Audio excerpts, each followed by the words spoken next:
We are starting our discussion. Here is uh, learned senior advocate of Supreme Court of India, Mr. Colin Gonjalves, who is a renowned name in fighting and representing many cases of democratic rights, human rights in the corridors of the court. And we are glad to have him here amongst us. Our subject today is revisiting public interest, lockdown, and vaccination. Uh, we will request Senior Advocate Colin Gonjalves to speak first on during 20 to 25 minutes on the subject, and then we will take questions or suggestions, if any, from the participants, from the doctors here, from the rights activists, from the legal practitioner, etc. Now we know that a new phenomena called COVID-19 has affected the whole world. And on 24th March last year, we heard a new word, which is lockdown. This was an announcement from our Prime Minister at 8 p.m. in the night, and within 4 hours, the whole of India was stopped with a sweeping order. His suggestion was that do not go outside. There is a Lakhon Rekha on your door. Everything is stopped to fight the coronavirus, and we will win in 18 days, 21 days. This is a battle we have to fight. And we saw its effect. Lakhs and crores of migrant workers, displaced persons are on the road. We saw their plight. We also are now seeing another drive from the government of India and different state governments, which is vaccination. Our subject is revisiting public interest, lockdown, and vaccination. We will eager to know from our learned senior advocate Colin Gonjalves about the effect of the lockdown on the question of public interest. The government has used two laws, mainly Disaster Management Act and the Epidemic Disease Act, to impose this lockdown. And we saw this lockdown affected many of our fundamental rights enshrined in the Constitution, many of our civil rights enshrined in law.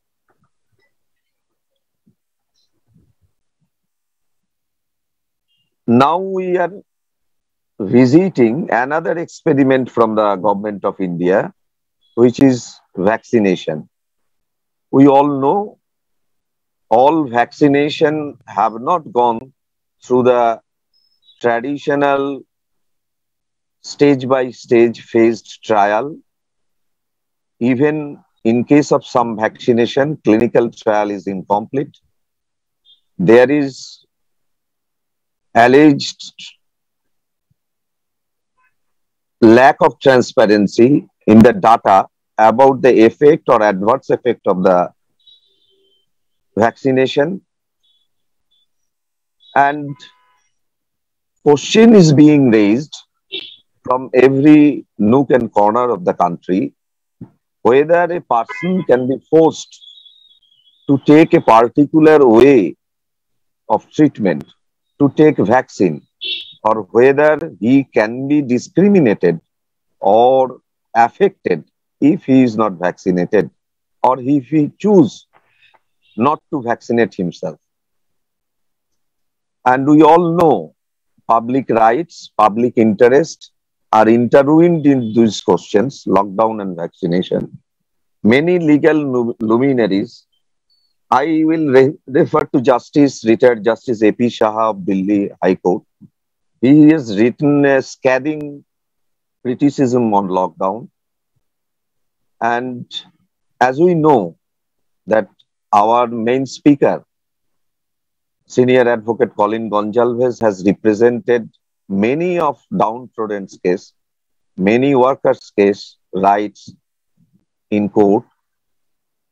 We will eager to know what is the horizon of public interest, how this lockdown and vaccination have affected the arena of public interest. I am requesting Senior Advocate Mr. Colin Gonsalves to speak on this subject as fast. Over to Learned Advocate. Good evening, everybody. Thank you for inviting me for this session. I'm happy to be here, and I'm happy to share some of our experiences, particularly in the Supreme Court, on the issue of the lockdown first, and then of vaccination. The lockdown began suddenly, almost overnight. And for those practicing in the Supreme Court, we were taken by surprise. And we didn't really know how to proceed using the instrument of public interest litigation in the Supreme Court and the High Courts. It was a completely unprecedented kind of situation for which there were no guidelines for us to move forward. Now, that is the human rights lawyers' predicament. But you can imagine the judges of the Supreme Court or the judges of the High Court were in an even deeper predicament. We at least had contacts with people, with migrant workers, with labor unions, with domestic workers. We had connections with the people. But the judges had no connection with reality at all. They're very well informed when it comes to property matters and, criminal law and so on. But when it comes to social issues, our judges are almost totally in the dark. Someone has used the phrase ivory towers. But when the public interest litigations began on lockdown and later on vaccination, we found that the judges had no clue what was happening. Coupled with that, Mr. Modi's phenomenal rise, winning election after election on the plank that you know that he prefers, but phenomenal rise. We must give him credit for that, one way or the other. His rise meant that the judiciary felt a little bit intimidated. If this person can win so many elections, it means that he has so many people behind him. How are we as judges going to contradict what he's doing on COVID? So there were a number of petitions filed on behalf of migrant workers, the right to food, homelessness, etc. And we human rights lawyers practicing in the Supreme Court, had a terrible time because the courts would say, for every petition, why do you come to us? We are not the experts, you go to the government. And every petition would be dismissed using terminology like this. We leave it open for the petitioner to approach the government.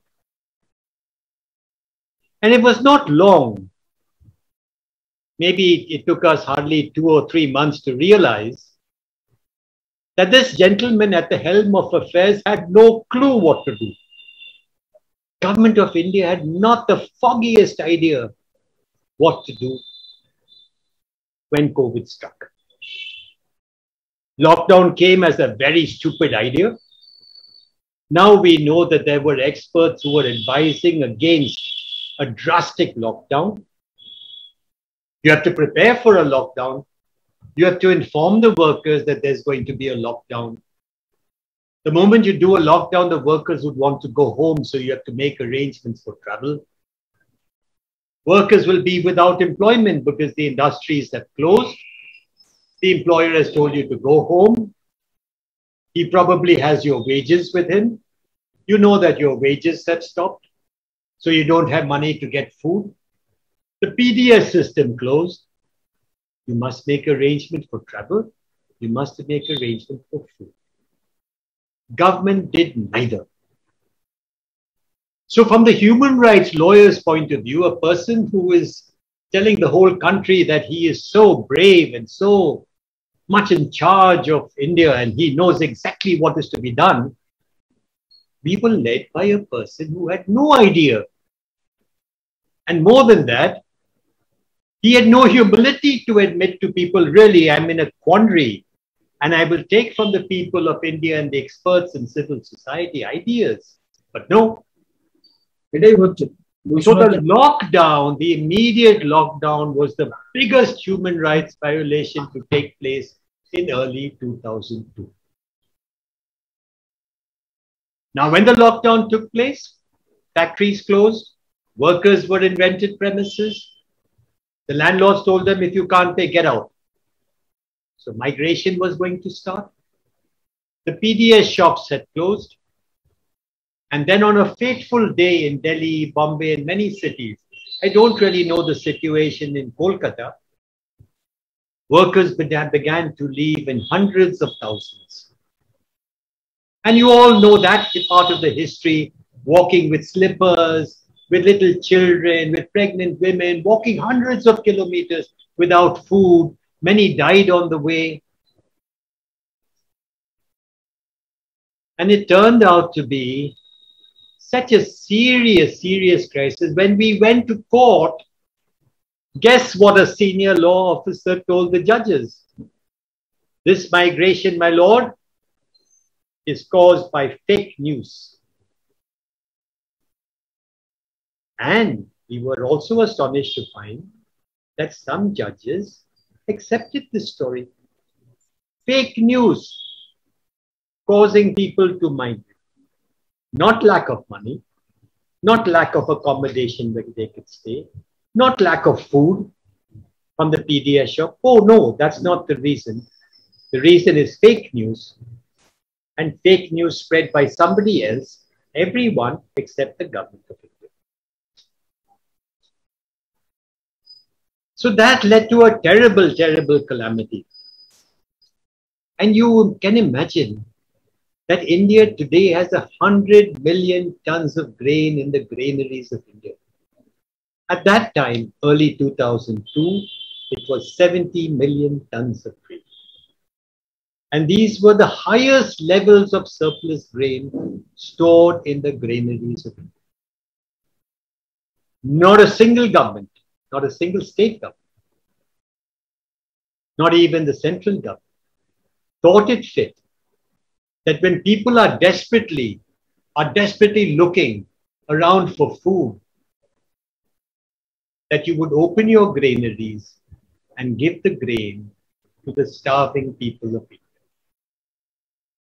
I must tell you that even before the 2020 lockdown began, India was already the hunger capital of the world. And we have more hungry people in India than the whole of sub-Saharan Africa put together.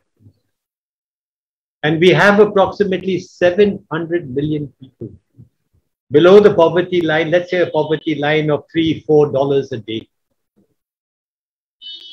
A miserable situation. So instead of opening the granaries and so on, the government of India kept it tightly shut. And people migrated and died. God knows how many people died.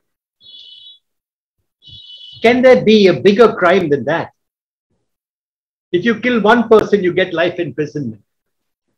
If a select group of government officers cause the death of 1,000 people, 5,000 people, 10,000 people, including children and women, you get no punishment at all. And so we found the Supreme Court dismissing case after case. It is open to you to go to the government Why are you coming to us? What do you know? But civil society does know a lot. Civil society, Indian civil society is a very, sometimes, some parts of it, many parts, are very erudite and learned and studied. They came to the court with petitions, but the petitions were dismissed. And then we have our great leader saying, we've done so well. Taliya bajao. Stand on your balconies and bang the thalis. Light diyas. Celebrate your victory over COVID.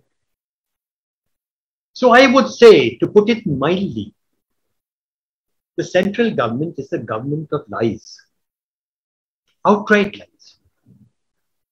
And the Supreme Court, which is supposed to be a monitor on what the executive does, particularly when the executive is arbitrary or harsh, our Supreme Court failed us miserably. And it is only when there were very harsh articles in the newspapers on how the Supreme Court was functioning during the period of COVID that there was this little change here and there. And then the Supreme Court ordered that free trains would be started to take the workers home, but the damage was done. The damage was done, and that damage was irreversible. What was the need to close down the Anganwadis?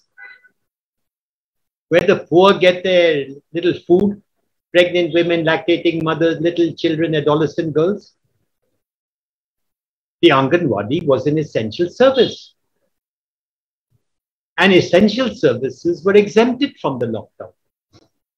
So who was that officer in the central government or officers who made that blunder which caused the deaths of how many people, who gave the order to close down the Anganwadis, which are closed even today? How many people died? Is there any count? Is there any accountability to find out who that officer was? So the Anganwadis go down. Who closed the schools? Why were the schools closed? They could operate in shifts. In the morning, there'll be half the class. In the evening, there'll be half the class. Or one third, one third, one third. There were so many ways to keep schools open. And the schools are closed even today. A generation of students have lost the right to education. Wiped out. Stupidest of ideas, internet education, where only a fraction of the population have smartphones, where so many villages don't have proper internet connection. And even if all this is there, you don't have proper curriculum, you don't have training, you don't know how to use the internet to do proper education.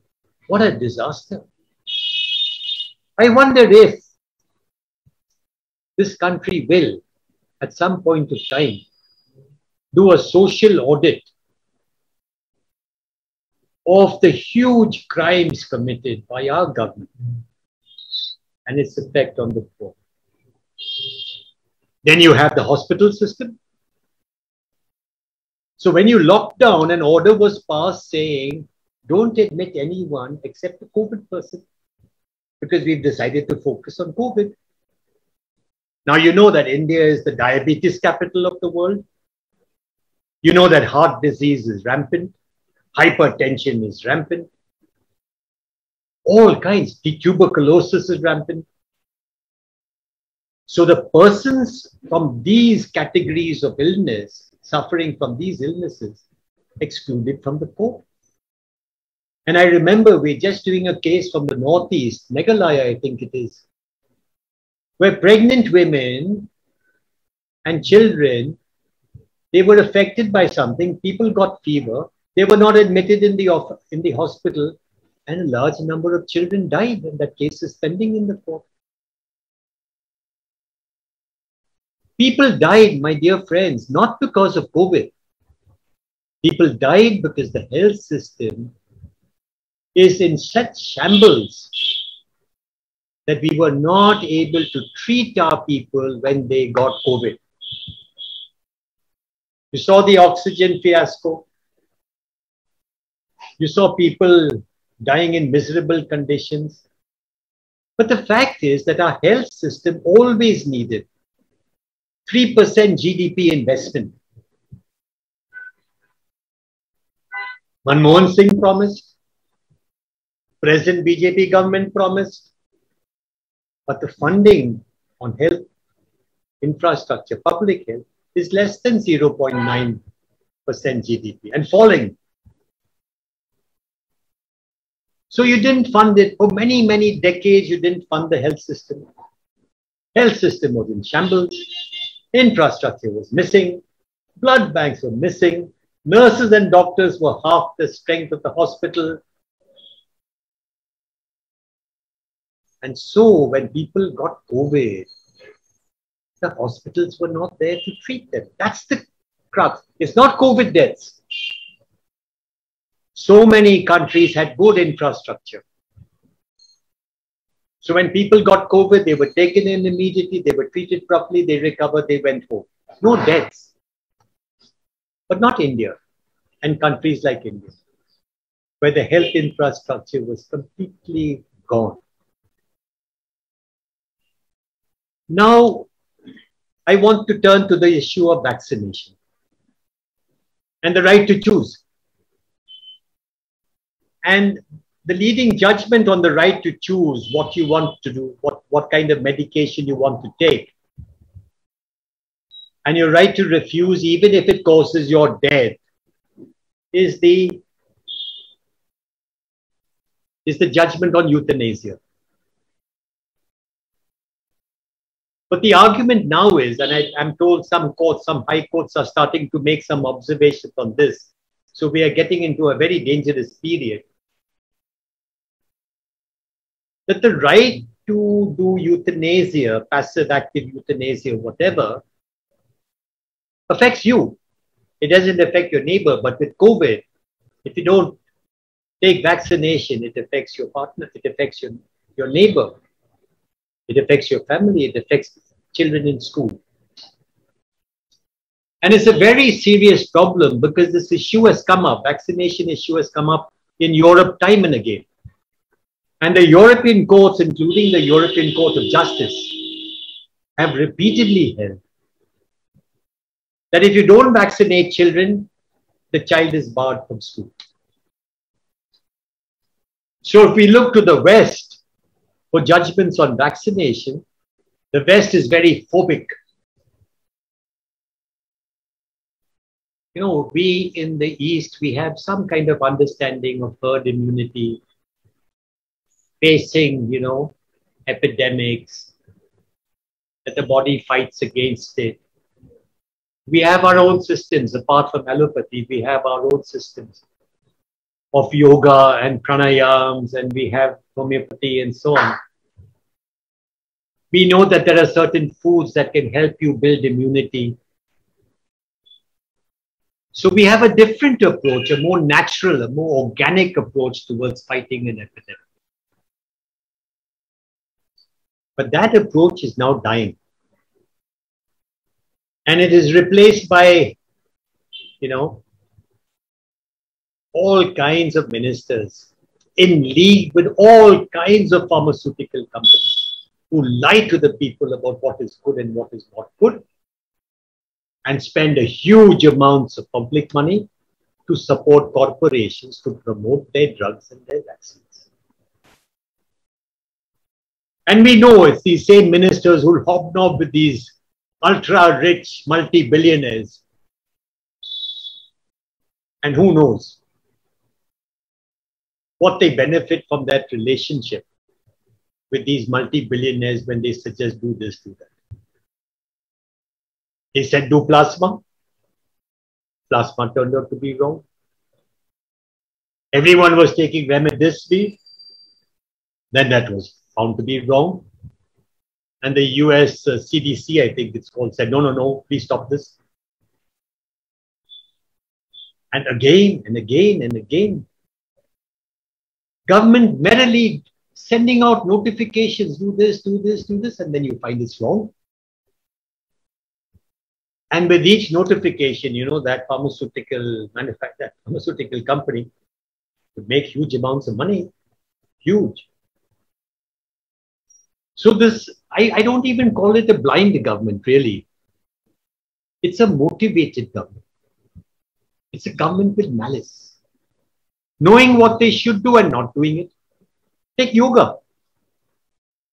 I was one of those who said that yoga is an excellent thing, and the Prime Minister did something excellent.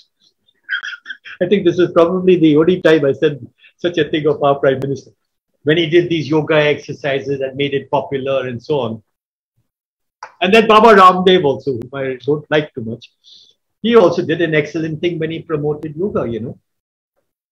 And yoga can have a quite a subtle but lasting impact on the health of the person during the period of COVID. No yoga, no nothing. And notification after notification coming out suggesting allopathic drugs. Baba Ramdev, when he made that famous statement which is getting him into trouble, has a big ego.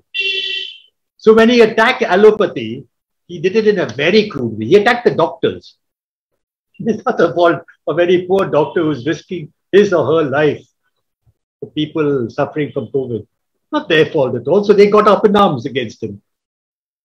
You see, he's so egoistical and so close to the central government. He thought he can say anything and get away with it. And he learned his lesson. Not for any other reason, but because the medical fraternity was upset by what he said, and correctly so. We risk our lives, and this guy, you know, says some funny things about us. And if any criticism is to be made, it is to be made very, very carefully. It can't, of allopathy, it has to be made very carefully. And there's a clear line of criticism because drugs were prescribed which later on turned out to be totally wrong.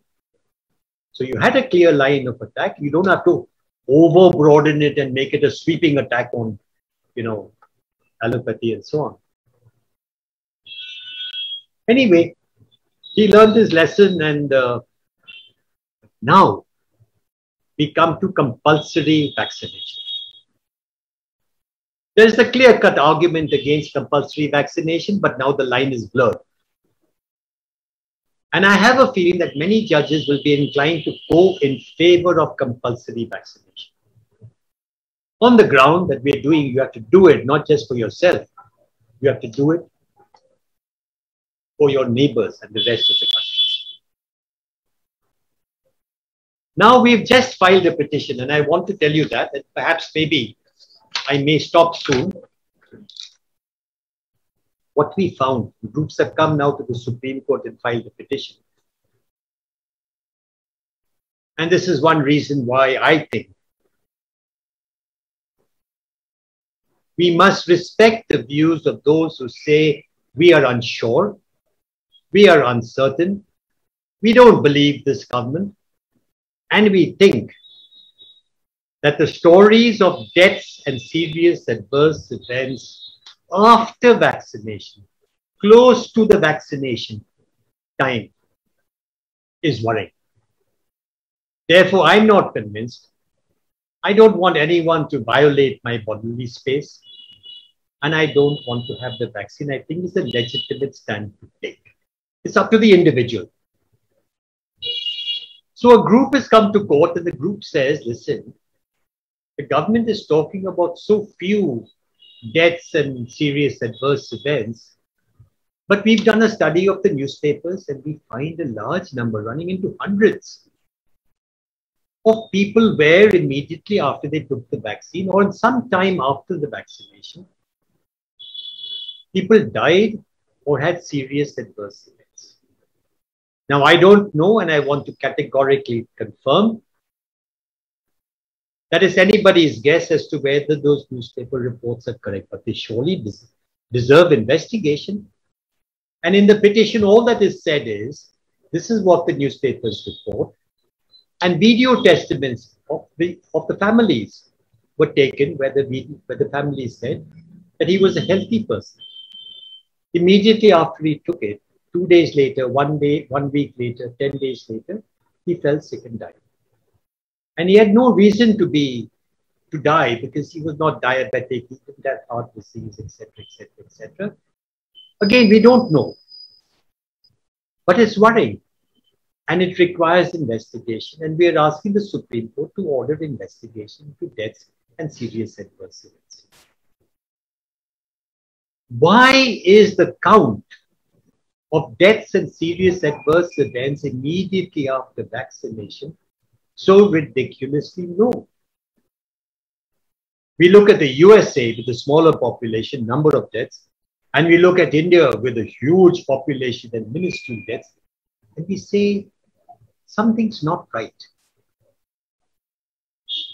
And we try to find the solution, and this group that's gone to the Supreme Court says the answer lies in the guidelines. The guidelines say passive surveillance is not enough, you must do active surveillance. Passive surveillance is where you don't follow up at all. Inoculate, go away, inoculate, go away, inoculate, go away. What happens outside? I'm not concerned until somebody comes and complains. And that's another line of argument, because can you imagine people in villages and slums finding the wherewithal to find the email and then send a complaint to them when you're suffering and seriously ill, or your loved one has died, etc. Now, this sleight of hand was accomplished by publishing not the WHO guidelines, but a revised, abbreviated synopsis of the guidelines. And that abbreviation was such that it left out active surveillance. Active surveillance is inoculate, then the ASHA workers and the Anganwadi workers will keep in touch with you. And if suddenly somebody falls sick, they will report a serious adverse event. Somebody dies, they will report. That was not done. Right? So now we have no idea as to how many people died after vaccination. Did the vaccine cause some problem? There are articles written. But I don't want to go by anything. I don't want to propound any theory. I'm simply saying it needs investigation. And it needs a revival of the system where when inoculation takes place, the ASHA workers and Anganwadi workers of that village will follow. It's not a big deal. Then we are told that if you are vaccinated and you get COVID, it will be a mild attack. But that's not necessarily what the guideline says. The guideline says do active surveillance because this is an unknown vaccine. And when it enters into your body, how things will happen is also an unknown thing. And it is quite possible that certain things will happen, serious things will happen. Serious, not mild reaction, which have never been documented before. So there's another line. Oh, if you get COVID, don't worry about it. You'll probably get COVID, but it will be a mild thing. Now we look at causality. And there are two approaches. There's the corporate approach and the public health. When a person dies after vaccination, the issue is, was it caused by the vaccine or not? What is called the Brighton criteria, which is a well-established criteria in international health rights. Brighton criteria says, in deciding causality, in affirming that the death was caused by the vaccine, you will include possible cause and probable cause. Because you never know for certain. But India doesn't follow that. India doesn't follow the Brighton criteria, which was part of the guidelines till very recently. That is gone. And the decision to delete the Brighton criteria came after an expert meeting where a large number of the vaccine manufacturers were part of the group to decide policy. This is India. So they decided, the vaccine manufacturer, no, we won't go by the Brighton criteria. And we leave out possible cause, probable cause, and so on. Now, I want to deal with two aspects and I'll stop because I think I've gone past my 20. There are protests throughout the world on compulsory vaccination. India is a quiet country. We are too used to taking orders from the boss.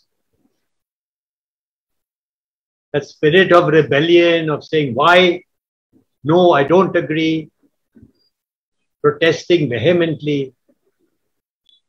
I don't know. Maybe it will suddenly resurface, but it doesn't seem to be visible at the moment. But across the world, there are strident protests, huge demonstrations against compulsory vaccination. And parents of children are very distraught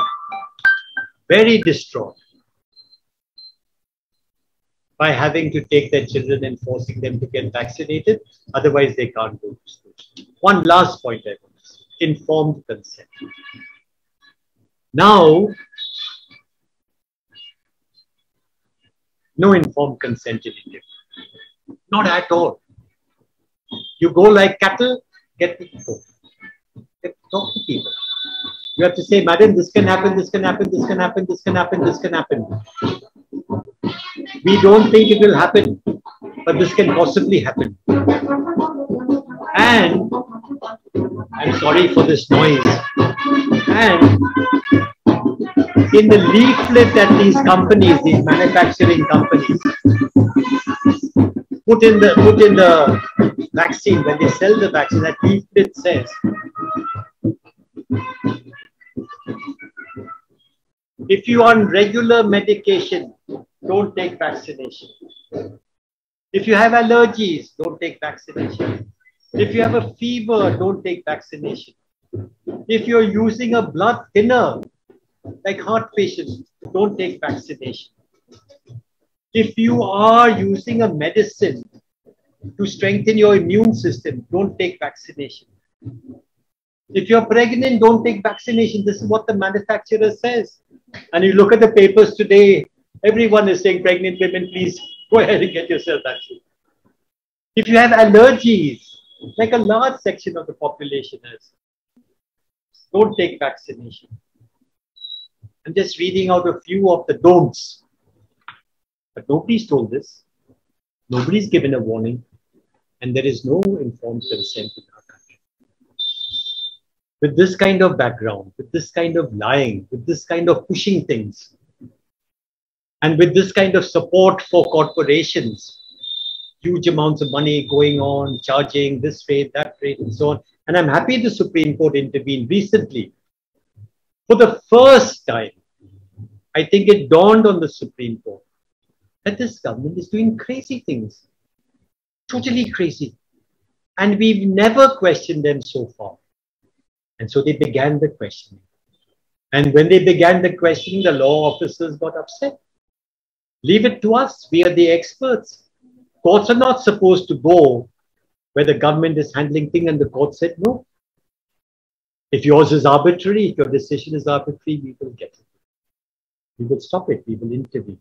And I was so happy with that because that was the first time after COVID began in early 2020, first time that the court stood up to a very, very dangerous government, a very anti-democratic government, stood up and said no. And that is why we got free vaccines in our country. And with that, my dear friends, I'll stop, and I thank you very much for this opportunity to speak to you all. Thank you very much.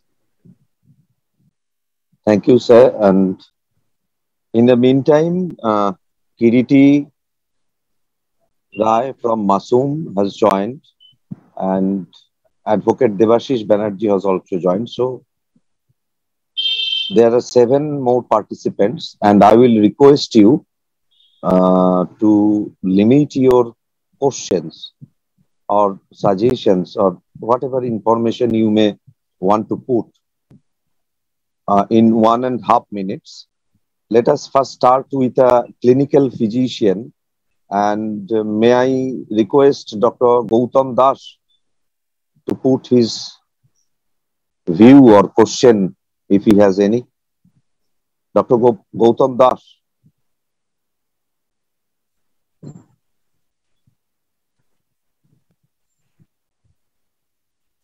Good evening, sir. Sir, with reference to Meghalaya High Court judgment, some people feel that there are some reassuring observations along with orders that are worrying. Would you please comment on this? I don't know which judgment you're talking about, sir, Dr. Sir, I am talking about the judgment that was given against mandatory vaccinations. Against Mandatory vaccinations. Yes, yes. You can't do it. Yeah, I'm very happy with that. I'm very happy. Why should you compel a person to have a vaccine? I don't agree with mandatory vaccinations at all. And I'm happy to know that the Meghalaya High Court has taken a stand. Now these cases will come to the Supreme Court. I hope our Supreme Court takes a similar stand also. How can you compel people to take a vaccine? I can't understand that. Can you guarantee to that person that he'll not die after the vaccine? There have been deaths. Can you guarantee that you won't be severely ill after the vaccine? Can you guarantee that the vaccine is safe? Can you guarantee that the vaccine actually stops COVID? We don't know, because the rise in COVID and the rise of vaccination goes side by side. COVID is increasing, vaccination is increasing, COVID is increasing. So do we know really that it is, preventing COVID from happening? And the third phase 3 of the trials is not yet known. So I agree that it should not be mandatory. Right, sir. At the same time, are you worried about some its orders that there is the possibility of discrimination of people on the vaccination status? Because they have ordered various organizations, shop owners and others to put up a banner or poster saying vaccinated or non-vaccinated. This kind of... That is wrong, because what you're doing is you're leaving it open for the public to attack the people who are not vaccinated. Yes, sir. You will evict the children from school. You'll evict the persons from their factories. You'll evict the persons from their establishments where they are working. This is like in Nazi Germany, no? If you were not a Jew, if you were a Jew, they would come on your door and mark. And then when the squads came, when Hitler's squads came, they would attack the people who had that mark on that, indicating that they were Jews. This is promoting violence against people, isn't it? It's horrible. Stand up for the right of a person to choose. Right to your body is absolute. Stand up for that, Dr. Saab. Sir, we wondered how such a regressive orders can come up with the progressive observations of the court that under any circumstances, our right to life, which is linked with the right to livelihood, cannot be taken away, even in the name of welfare of the society, which is being done by vaccinations. At the same time, they're giving orders that is promoting discriminations among the citizens. Can such orders be challenged, or what are you thinking about it? This is very disquieting. Yeah, sir, you can always challenge, but the point is now we don't know how the courts are going to react. And I want to say one thing about this notion that once I'm vaccinated, I will not spread it. That is also not correct, perhaps. You can still spread, and that news has come now from the highest levels. that even if you're vaccinated, you should spread. So ultimately, whether you're vaccinated or non-vaccinated, you can spread. You see, so the whole rationale behind the vaccine, that once you have it, you can travel. Now they're telling you, no, you please wear a mask like everybody else, because they realize that you can spread. So what's the rationale then for forcing vaccination? I'll wear a mask if I'm not vaccinated. And that's the precaution you will take if you're vaccinated also. You'll also wear a mask. Thank you. Thank you, Dr. Sir. May I ask Uttan Bandyopadhyay? Uttan Bandyopadhyay, are you here? Yes. Over to you. Good evening, Comrade Gonzalez. Good evening. Thank you, Comrade Gonzalez, for your thorough points regarding COVID-19. It was a fantastic speech indeed.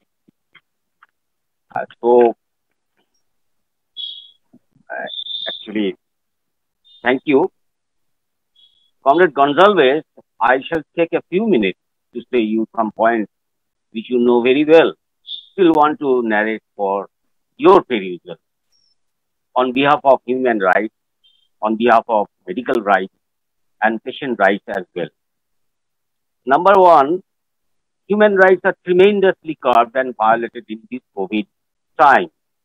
Number two, let's see the time, March 2020.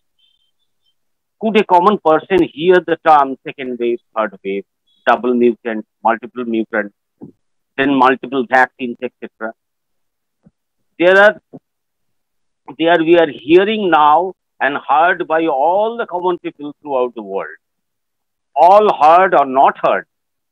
You please note that almost all are known, the common people of the world and of our country. We came to know the terminology. When we came to know when it knocked the world, when the event knocked the world. What we heard at the time of March, April 2020, we heard lockdown, containment zones, and vaccine. But no medicine, therapeutic medicine was on the surface for discussion in the media all over the world. No. You please, point number 3, you see, there are 108 vaccines started their research almost at the same time all over the world. Astonishingly, they all completed research. They all completed the phase 3 of the research and started marketing all over the world at the same time, notwithstanding the rigorous confidential method and phases done for preparing vaccine in the major public domain for use. So we doubt deeply there any invisible power behind this policy. Number 4, when the vaccination is still under trial, why they don't say the term volunteer? When they don't say a candidate vaccine, why they don't say a candidate vaccine instead of vaccine? Because WHO says that there are not vaccines but candidate vaccines and can be put to the people for extreme emergency purposes. And what is going on? Number 5, what are the contraindications or side effects of a vaccination? What are the proper steps the pharmaceutical companies started to research for a vaccine within so short time of a RNA virus, when we refer that after a span of 20 to 25 years, the vaccine for influenza had turned into failure? Where is, number 6, where is the informed consent for administering a vaccine to a man? The lack of informed consent is serious violation of the human rights. Number 7, why government saying that if any unprecedented prognosis happens to a person, even it causes somebody death due to vaccination, they will know shoulder the responsibility. So, number 8, so the term herd immunity concept is vanished from the society, and this we can extrapolate the same to the world too. Number 9, when vaccination is not mandatory, then why government bodies again and again and again issuing circulars for mandate to take a vaccine? All these points are not for the well-beingness of the absolute majority of the people. And finally, Mr. Uttan Bandyopadhyay, what is your question, please? and I want to say our points, some salient points, and that want to let Comrade consult it. And finally, I will just take a few seconds, and we demand the proper death statistics due to COVID-19. These are all my views, because SARS-CoV-2 sometimes acts as a presence in the human body, and sometimes it causes a grave condition, maybe death. So we should differentiate the reason to call up the name pandemic. So is this a pandemic? This is my final. Thank you.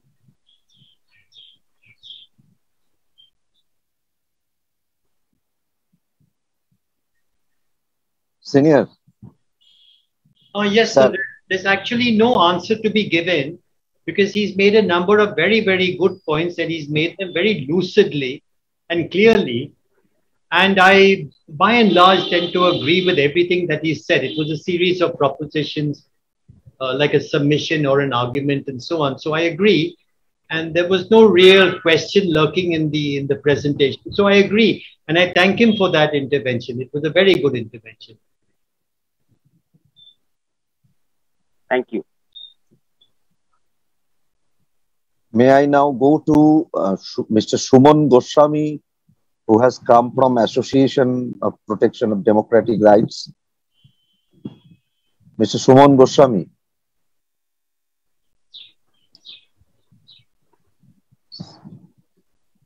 Actually, let's come to the point. Whether we should go for a PIL or not. And if yes, then what will be the procedure for the grassroots work? That I just want to know from the learned advocate, Mr. Colin Gonzalez. Mr. Suman Goswami, would you please clear on what subject you are trying to file, or yes, you intend to file on lockdown and in this. Hello. Okay, go on. Hello. We are listening. On this kind of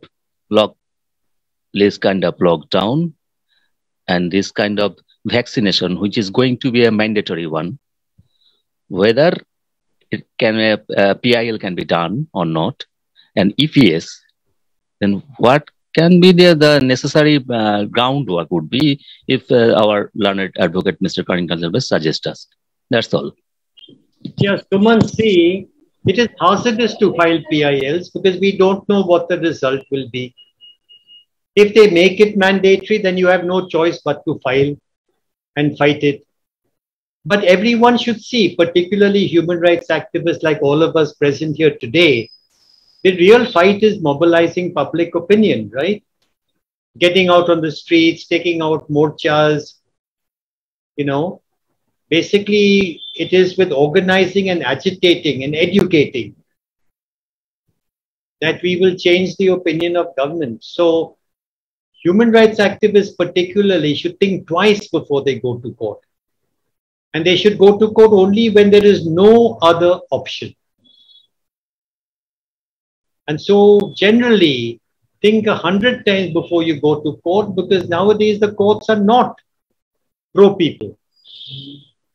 And very often you'll go to court and get such an order that your movement and your values will be pushed back 100 years. That is also possible. So be careful, be wary. And as a human rights activist, even if you're one person or 10 persons or 100 persons in your mohalla, in your society, try and organize. That's the only thing we can do. Thank you. Sir, there is a question from a Facebook spectator that in Maharashtra, Pune Municipal Corporation perhaps has issued an order that no vaccine, you will get no salary. What is your take on that? Totally unconstitutional, according to me. God knows what the Supreme Court may say, but according to me, when you did your contract with when you got your employment letter or your contract, did it say if you work but you don't take the vaccine, you'll not get your salary? It's totally unconstitutional. Apart from being in breach of contract, but we never know what the courts may say. This is a testing time for the courts. They must stand on the side of the people and say, you can't do zabardasti like this. You can't do dadagiri like this. Thank you.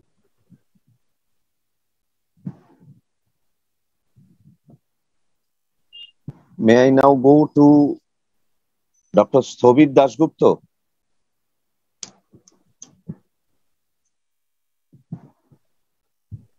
Dr. Sthobit Dasgupta. Thank you, Dhiman, and thank you, Mr. Gonzalez. But I have come to listen to Mr. Gonzalez, not to say anything, because I want to get enlightened myself.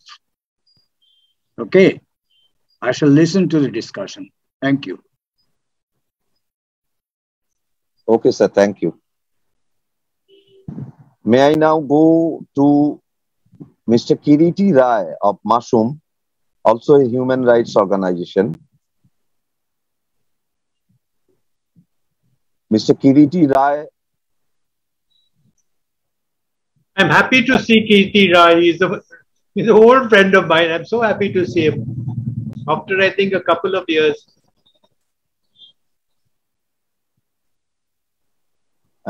Mr. Roy, you need to unmute. আপনার unmute করে নিন মাইকটা। How are you, Colin? Kirti, I'm okay. Okay. I have also no comment. You discussed fantastically. I am happy that you are same old man of 70s from when I know you. Okay. But last, only one point. Legal question, you know better.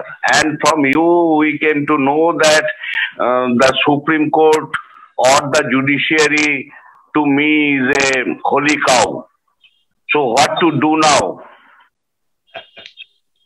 People's organization, people's movement to resist this compulsory vaccination and stupidity, government association, nexus with the multinational, how to fight, you suggest?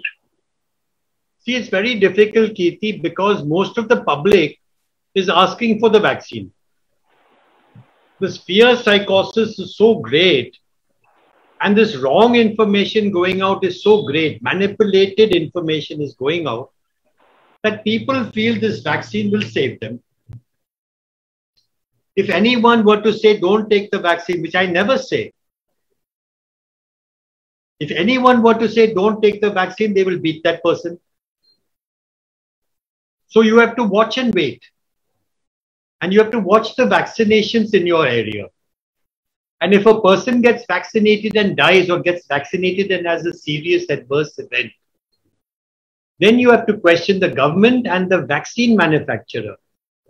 Why are you not paying compensation? Why are you not recording the complaint? You see, because they don't record it also. Poor people hardly ever report. If a poor person comes, they say, no, this is not on account of the vaccine. You died, you fell sick because you had some other illness and you died because of that. So your only chance for doing good work is when a person dies or falls seriously ill and you question the authorities.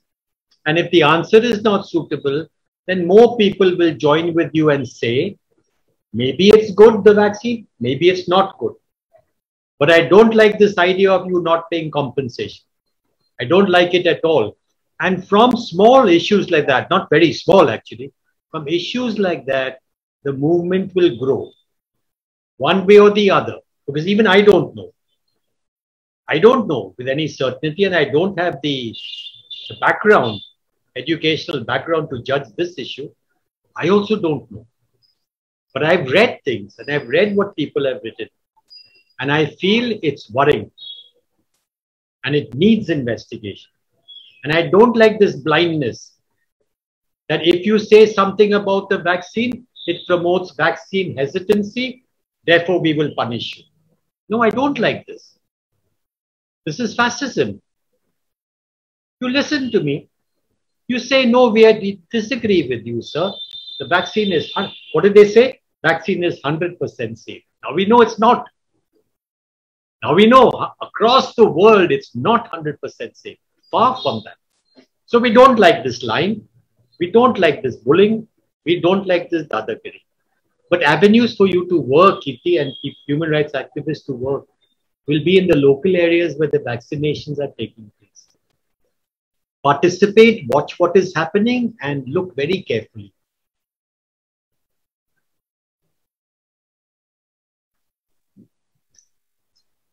Thank you, sir. Nice to see you, Kirti.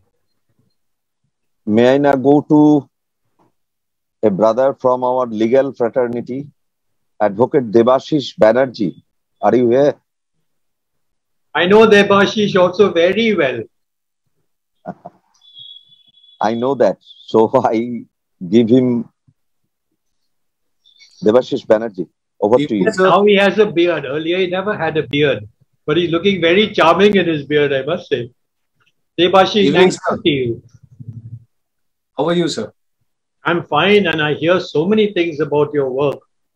I'm very proud of what you've done, Debashish. Thank you, sir.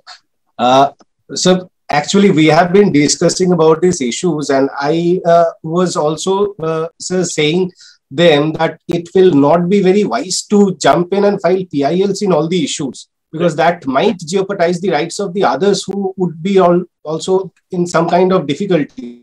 So instead of that, what I had and my other lawyer colleagues, we had suggested that we can instead take up certain issues to the court, challenging before the single judge. So as an example, I must share with you, sir, that the state of West Bengal has now come up with, for example, a notification whereby the people will not be allowed to enter into public parks, their morning walks, if they are not vaccinated.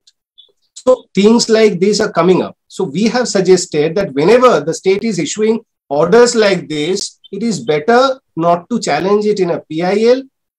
We can approach before the single judge. This is what we had suggested the earlier day. And today, sir, we just need your advices, nothing on. We just need to hear from you today. I think, Debashish, you know best. If you take an issue like this, where I've been debarred from going to the park, instead of doing a PIL, if you feel a writ petition is better, you're the best judge. And I think that's a good way to go. A PIL might have its own consequences and so on. So you decide which court to go to. And I think your decision should be respected because you're there and you're aware of the situation and you're an experienced and well-known lawyer. So I would go with your opinion, 100%.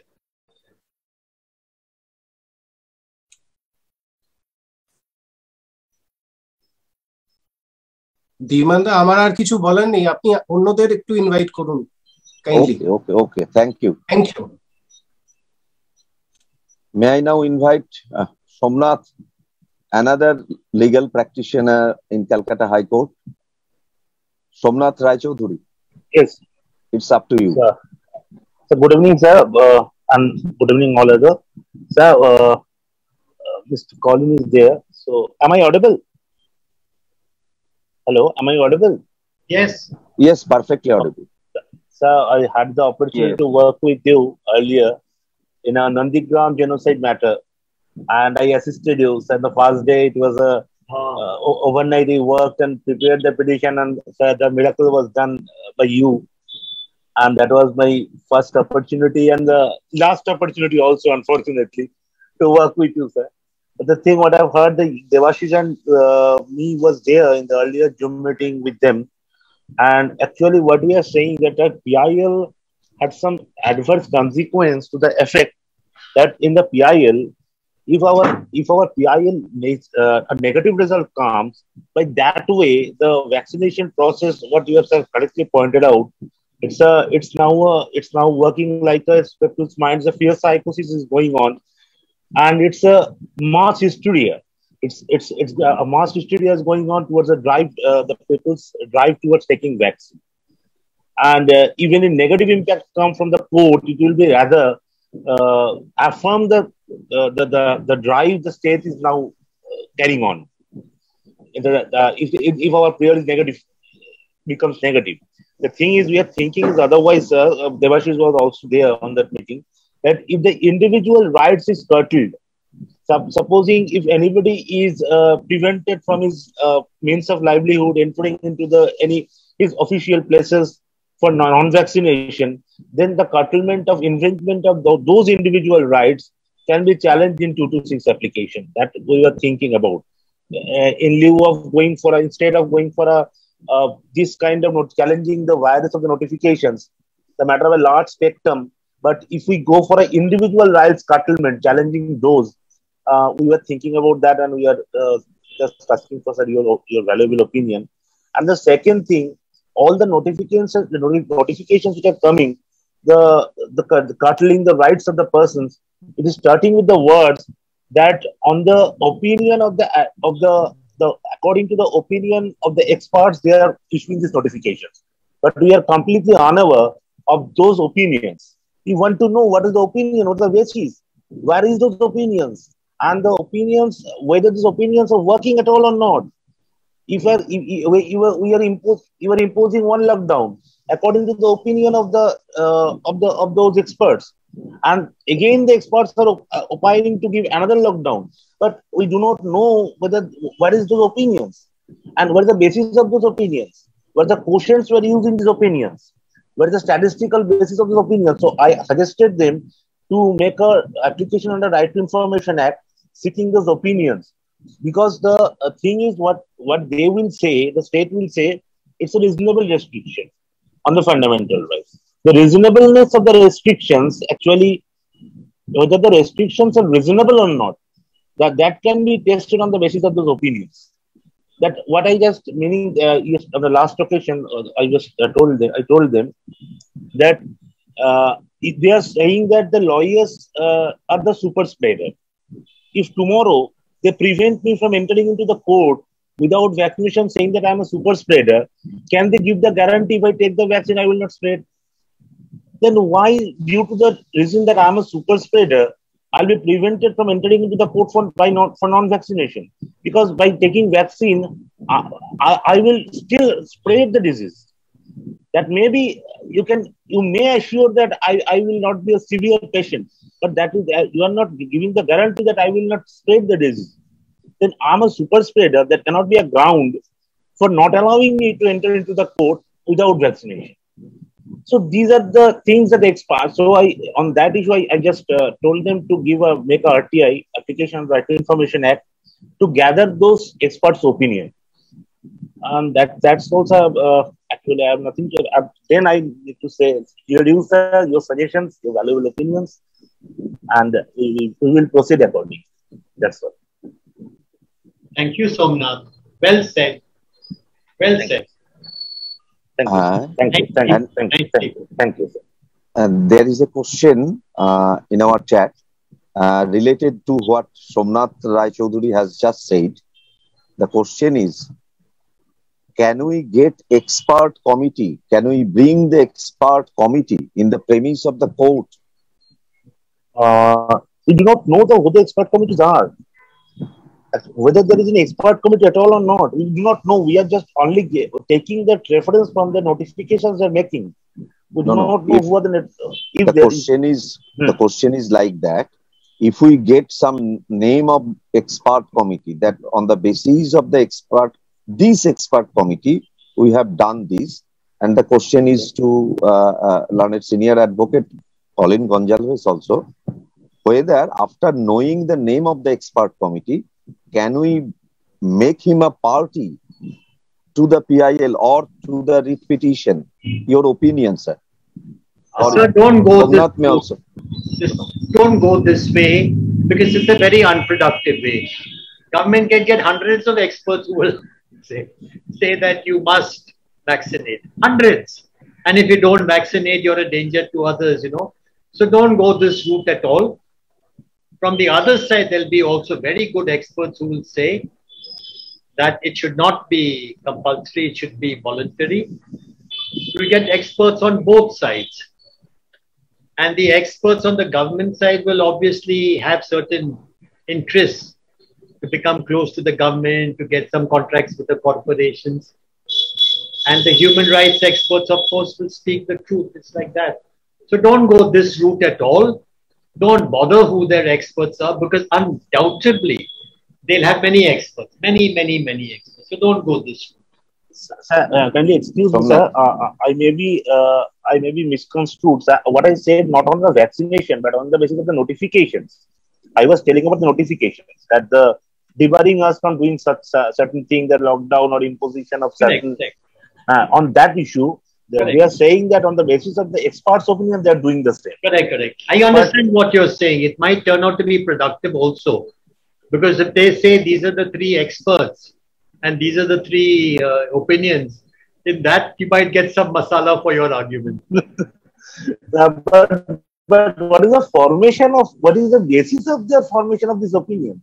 Even the experts' opinion. Rather, they were directed to give some opinion and they're giving the opinion. Somnath, see, now you can't do that much. Question the government so much. They will pick people. They will pick people who are in favor of compulsory vaccination. They will have masters, PhD, taught. So once you find everything is, superficially okay, then you give up, because you can't go further down that route, no? Why this expert? Why not that? That you can't do. Yes. But you ask for it, because you might get 3 doctors, 3 opinions. And like I said, you might get some masala in that, quite by chance. Thank you.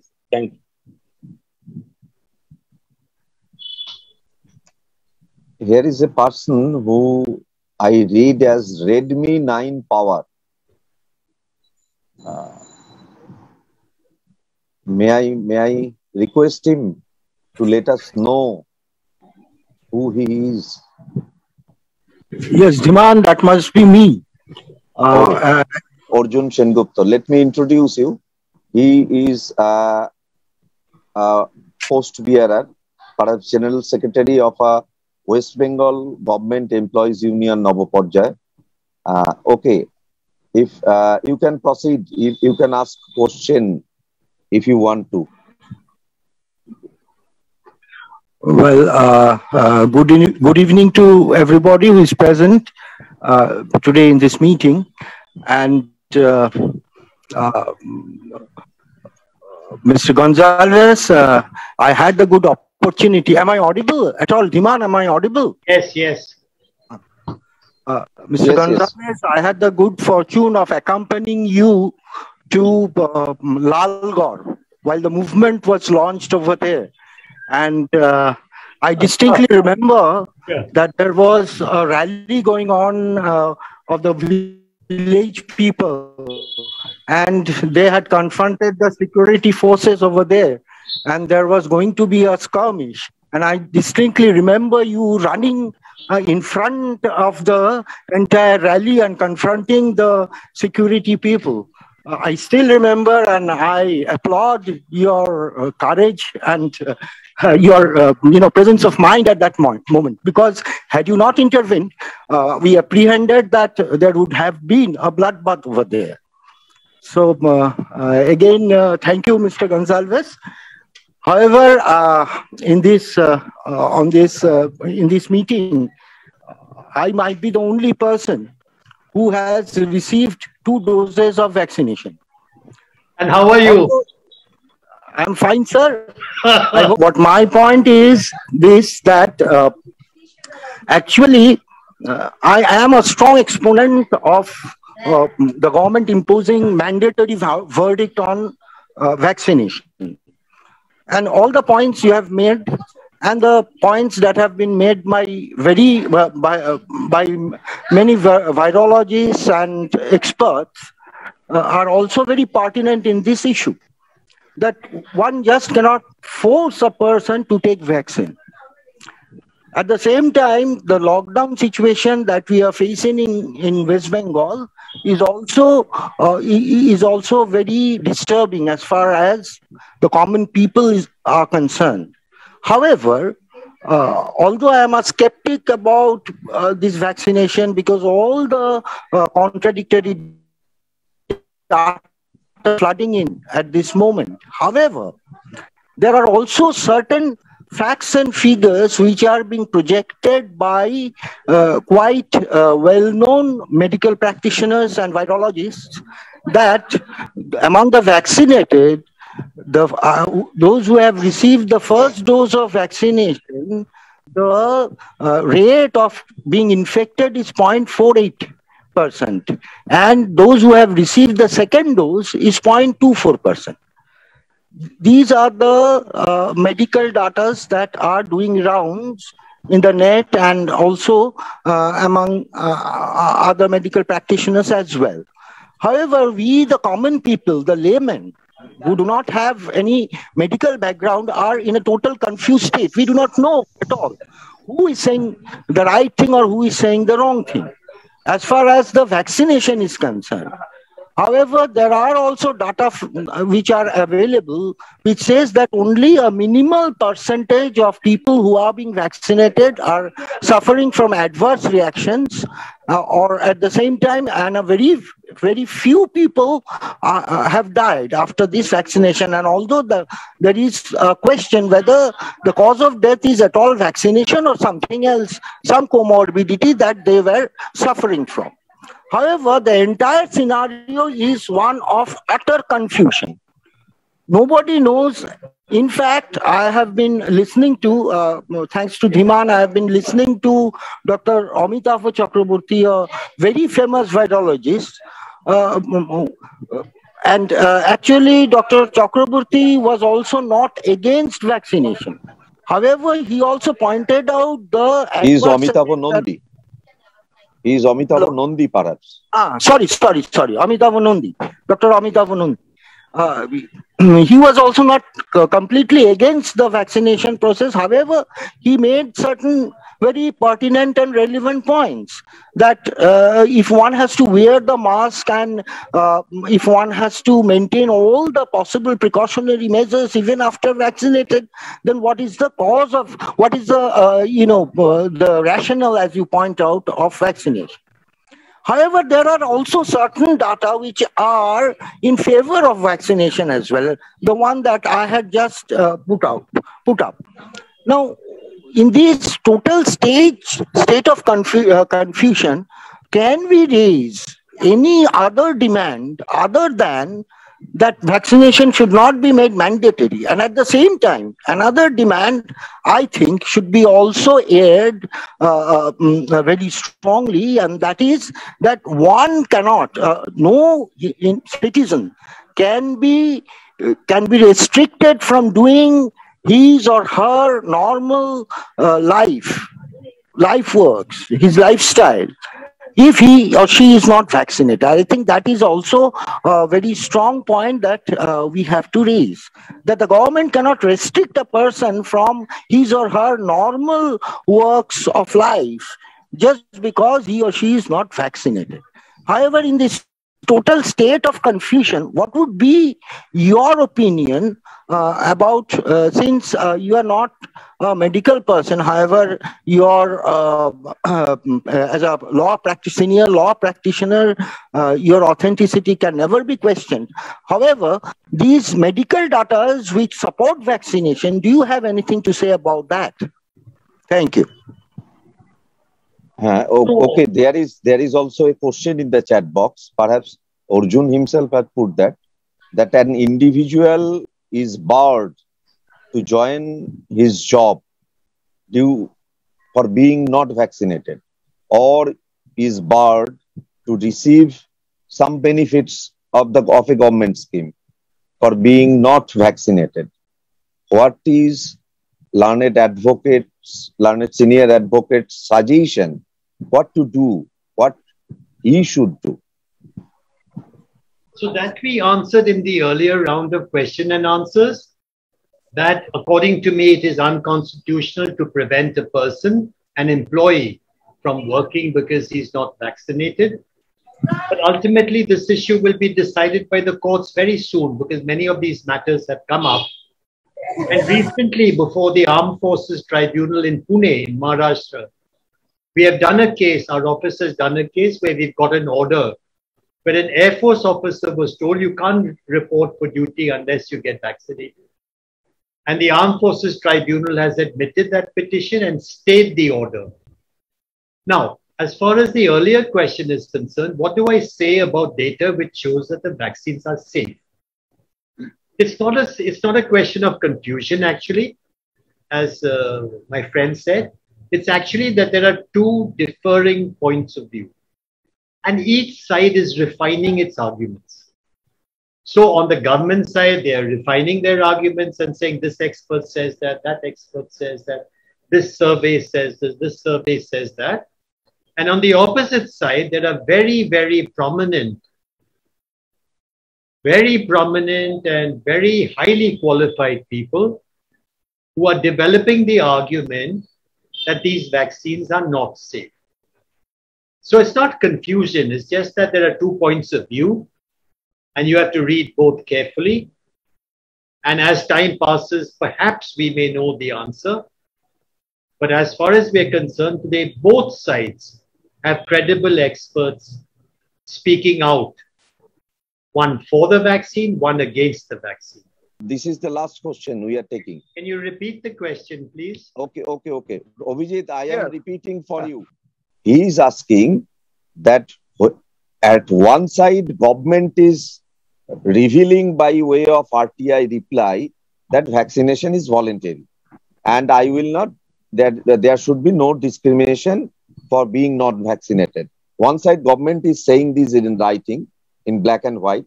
But at the same time, by some order, they are discriminating us. They are not allowing us to enter into the park.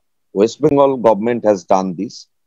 They have allowed only those workers for construction work who are vaccinated. They are only allowing production in those areas where people have been vaccinated. So they are playing with this. They are applying mandatory vaccination by backdoor. His question is, can we issue legal notice? Can we think of a way issuing legal notice? Yes, of course. In fact, a petition has been filed by some of my colleagues. Exactly this. The Armed Forces Tribunal case that I mentioned of that Air Force officer, we started by putting all the government notifications saying it's voluntary. And then we showed this order of the central government establishment saying it's compulsory or you can't get in. And therefore we got stay. So that is the way to go. But central government double-faced, saying this, saying that. That is to be expected. But you can certainly go to court and point out that the notifications are like this. All the notifications say voluntary. Therefore, you quash and set aside the order which says it is compulsory. So, issuing legal notice on behalf of the aggrieved person is a way. You suggest that. Yes, I do Okay. suggest that. Yes. His last question, just I am finishing it. His last question is whether by the power of Disaster Management Act, we can impose such a blanket lockdown, which is in direct violation of so many fundamental rights, without the approval of the legislature for 2-3 months. That is his question. See, I understood his question and I think he is right. But the courts are today, the lockdown came, the lockdown was extended. If anyone challenges this lockdown today, the courts will be very hesitant to do anything. Very hesitant. So you're right in law, but in practice, now it's the second year of lockdown, it's a bit too late to say that you should not have a lockdown. And also the courts are very fearful. The courts are very fearful about the spread of the pandemic and all that. So I don't know whether the courts will have heart to discuss an issue like this. Dhiman, thank you very much. Okay. We thank you, sir. Sir, we thank you on part of every participant, on part of Calcutta Commons and all the lawyers, doctors. And we have a great opportunity to interact with you and hope we will meet again. The fight is not ending here. The fight has just begun.